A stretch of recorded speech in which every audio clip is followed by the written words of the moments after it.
दोहावली का अगला प्रकरण है विपरीत बुद्धि विनाश का लक्षण।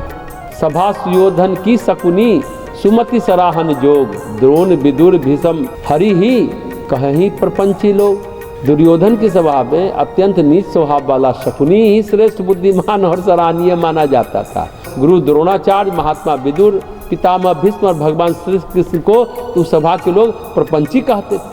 नीचों की सभा होती है, नीचों की मंडली होती है तो भले आदमी को कहते हैं बदमाश है, प्रपंची है, मायावी है। इसका मतलब आप दुर्योधन की सभा में बैठे हैं, वहाँ केवल शकुनी को बुद्धिमान समझा जाता है, बाकी द्रोण विदुर भीष्म भगवान कृष्ण दुष्ट भ्रष्ट प्रपंची हैं।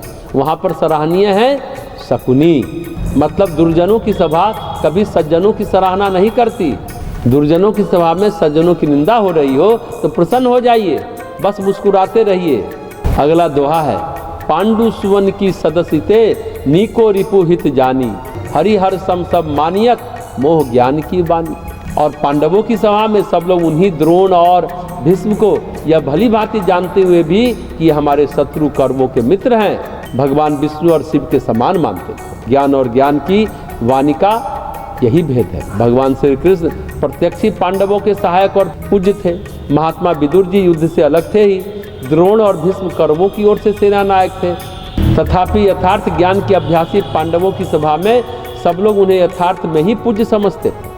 पांडवों की सभा में द्रोण और भीष्म को कभी निंदा का पात्र नहीं होना पड़ा। दुर्योधन की सभा में जहाँ बैठते थे वो वहाँ निंदा के पात्र हुए। अज्ञान और ज्ञान का यही भेद है।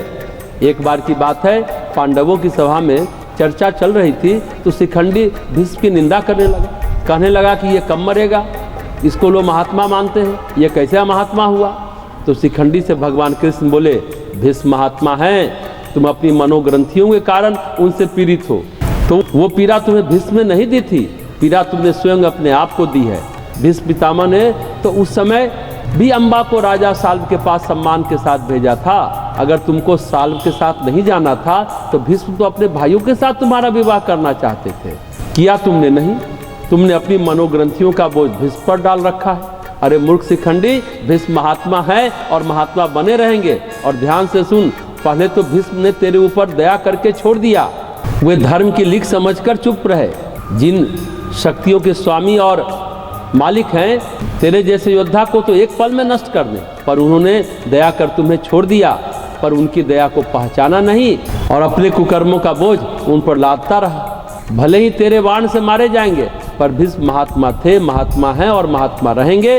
उनका यश युगों तक गाया जाता रहेगा। भीष्म के महात्मा होने में कोई संदेह नहीं है। तो ये भगवान कृष्ण की भावना भीष्म के प्रति थी। उनकी महिमा को शिखंडी को बताया।